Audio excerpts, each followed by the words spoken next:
Hi guys, let's try this again. So I apologize for the technical difficulties that we had before. If somebody can tune in and just let me know if the sound is on, that would be awesome. Um, Otherwise, let's just keep rolling. So I want to chat a little bit about anxiety in kids and getting started because there's a lot of kids who really struggle in the beginning of the year with trying new things, getting into that classroom. And some of these kids who may have even started off doing okay the first couple of weeks and who are now kind of falling apart, and we're wondering kind of what's going on with them. And I just want to let everybody know that this is, it's not simple for kids, but it is common. And anxiety can show up in different ways. I remember clearly being one of these kids. I had a really hard time. I remember hanging off my mom's leg and hanging off her neck and screaming bloody murder like I was dying. When I was little, I had a lot of fear, and I still have anxiety going into new situations. For our little ones, we can help them.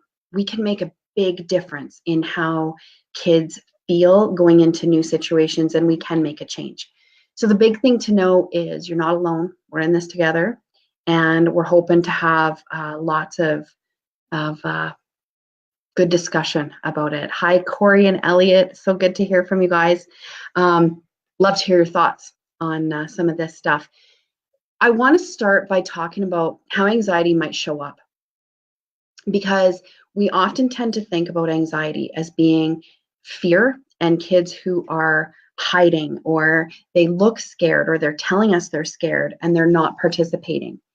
That's one way that anxiety shows up. But I also want to draw our attention to anxiety can show up as kids who are super controlling, who say, you know what, I'll only go if you come with me, or if I have this certain snack in my lunch, or if this other person goes, or I'm only going for this amount of time. So kids who get pretty uptight, that can be anxiety. Kids who get angry easily, who can be volatile or aggressive, kids who are quick to anger. Oftentimes that can also be anxiety. And I'm going to explain why that is, because at first it can look like we just need to show them who's boss, and we just need to, show them that we're the adult and they're the child and they should follow along. But that's not the case. Anxiety can also show up in kids as just freeze. So kids who are super quiet, who just kind of go with the flow, but have a hard time on their own. And other people may not even notice that these kids are anxious. They might say, oh, they just seem like really good kids, and they're so well behaved, right? But someone who knows this kid really well can kind of sense that there's something else going on. So just recognize that anxiety doesn't always show as the kid who's hiding in the corner or who's hanging off your leg. It can show up in different ways. Here's why. So the way the brain works. The way this happens is, I like to think about it as the flip your lid analogy. So this is from Dan Siegel, who wrote The Whole Brain Child, who's just a brilliant man. And what this is a little analogy of using your fist to represent your brain. And I explain this to kids. So your forearm is represented by your spinal column, and its job is to gather up all the information from the environment: sight, sounds, touch, smell, movement, taste, all of it, and feeds it up to your brain. What happens is there's a fork in the road. So your brain needs to make a decision, and the only decision it makes first is, am I safe? Do I feel calm and able to be in a semi-relaxed situation?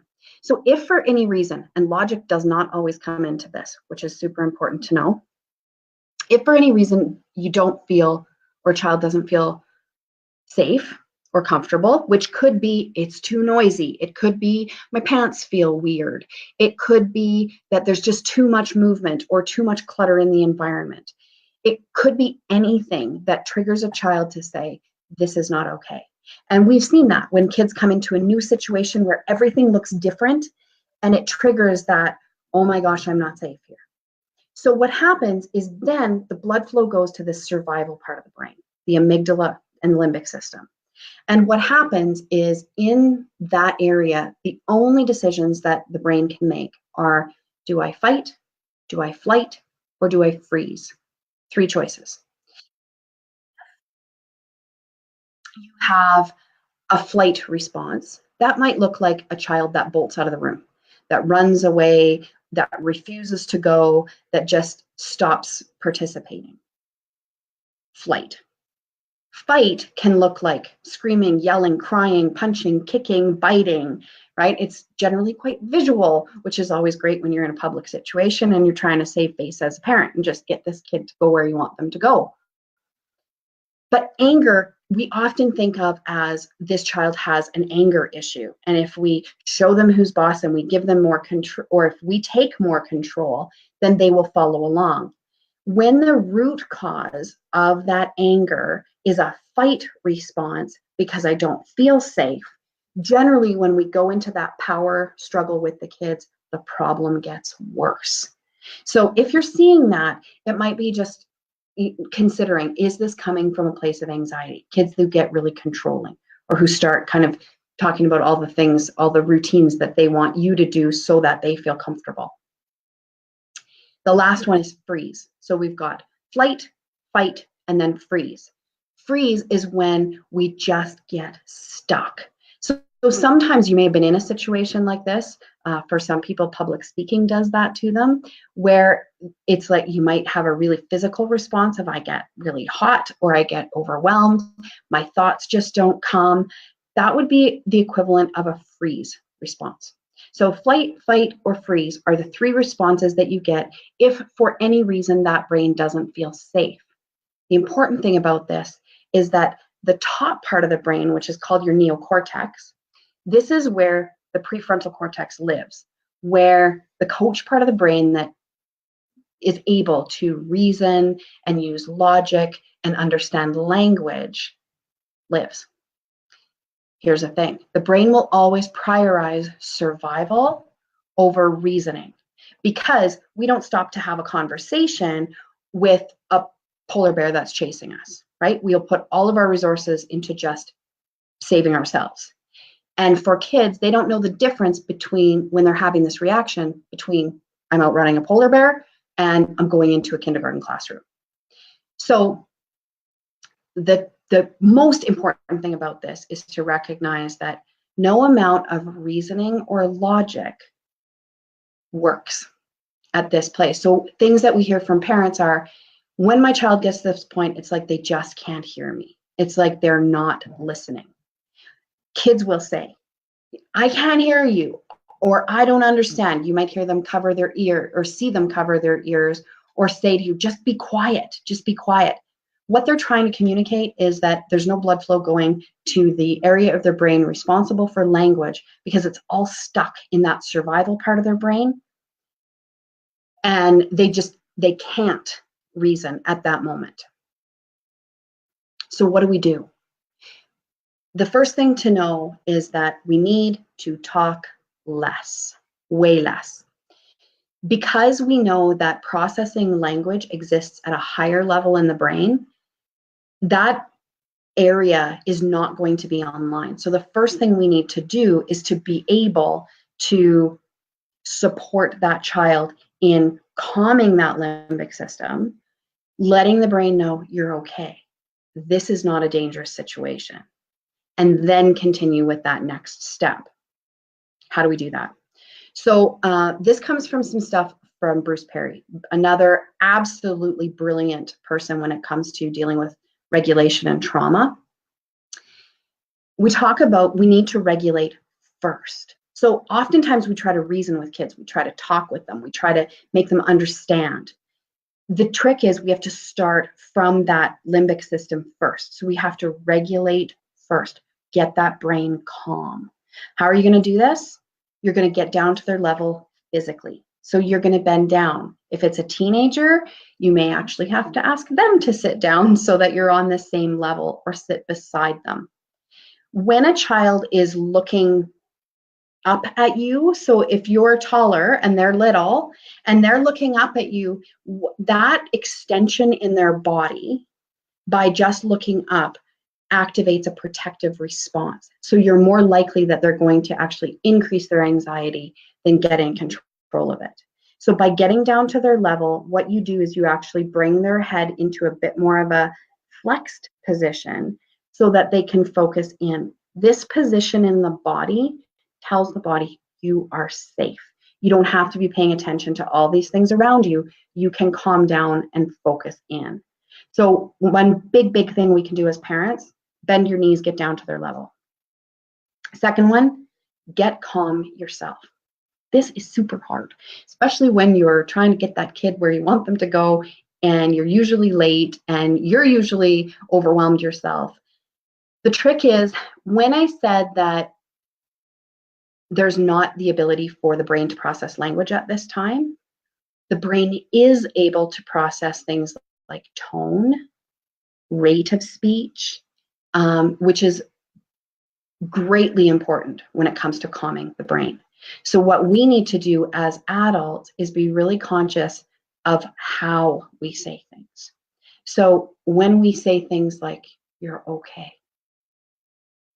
we're going to get through this, that feels very different than, you're fine, come on, I'm late, let's go, right? When we talk like, I'm okay, you're fine, let's go, come on, I'm late.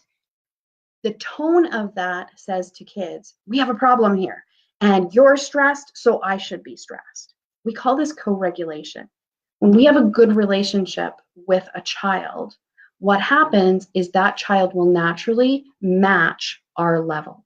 So what we want to do is model what calm sounds like. So lower your tone of voice, slow down your rate of speech, and give that message like, we got this. We can handle this. Okay? So regulate first. Next little thing, connect it to the body. So quite often, we will inadvertently do things like, oh, don't be scared. There's nothing scary here. Or, if a kid says, I'm not going in there, I feel afraid or I'm sad. It's so easy to go, oh, don't be sad. There's nothing to be sad about. We can't tell kids how they feel. They feel how they feel. What we want to do is connect it to their body. So if they say they're feeling scared, we might say, yeah, you know what? Sometimes it's scary to go into a new situation. Then I want to know, what's your body telling you about being scared? Do you have some butterflies in your tummy? Maybe your hands feel really hot. Maybe it feels like you have wigglies in your body. And as tuned in parents, we know what the signs of stress are for our kids. We know if they get hot. We know if they get really fidgety. We know if they clench their jaw or they make that angry face, right? So just connecting that feelings show up in your body as physical reactions. This is big, and it really gives us a groundwork to focus on a lot more things moving forward. But that's a few quick little tips. So label that feeling, give them the words for it, and validate it. Don't dismiss it. Ask them how it feels in their body, and you might have to give them a little coaching or ask a few questions. Then what happens is we focus on changing the way the body feels. So if you have a kid who gets anxious and they get really wiggly and they feel like their body has a lot of energy, so maybe more of our fighters or kids who run or bolt, for example, something you might do is take that energy and give it a place to go. So maybe go to the playground for 10 or 15 minutes before school starts. What that does is it gives that extra energy a place to go, but then it also pairs it with something positive or fun. You're there, there's not a lot of expectation, but it gets rid of that extra energy before kids actually have to come back in to participate in that situation or take that challenge of walking into a classroom. Make sense? Then we talk about even just reducing your own pace. And I know this is hard because I got teenagers, so I made it through this many years of trying to get out the door in the morning, and I'm not kidding you, I'm late more than I'm on time. But what I recognize is that when I was rushed and I was stressed, my kids' reactions were way more challenging. So I can tell you that every coach, teacher, anyone working with your kid, they'd rather you be a few minutes late and arrive ready and your kid feeling supported and ready to take that challenge than to be on time and everybody's frazzled. So even just slow down. This is where if you've got butterflies in the tummy, you might take some deep breaths and imagine, that you're just gently putting those butterflies to bed, and see if you can really slow it down so that those butterflies just gently fall asleep. So taking those few extra minutes, that could be in the car, that could be on the playground before you go in. Just notice. I had a guy the other day, super smart guy, and he had already figured out that when he got anxious, his body got really, really hot.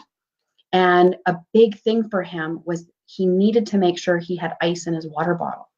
And this has been a long-term strategy for him, but his parents couldn't figure out why it was so important. That it just seemed like he was kind of being a bit dramatic and that he was requiring all these special things. But for him, it was helping him to regulate. Because when he cooled off his body, it helped his amygdala go, okay, I'm okay here. I'm not hot. So that tells my brain that you must be okay. So we use our body to then communicate with our brain that you're all right. All right, so that's just a few things to kind of get started. What I want to be conscious of is, where do we go from here? So I love doing these Facebook Lives, but I want to get more interactive with people. So what I want to do is have an event, an online course on October 12th at 1 o'clock. What we're going to do is we're going to get together where we can have more face-to-face discussions, where you can ask questions, where we can really dig into this.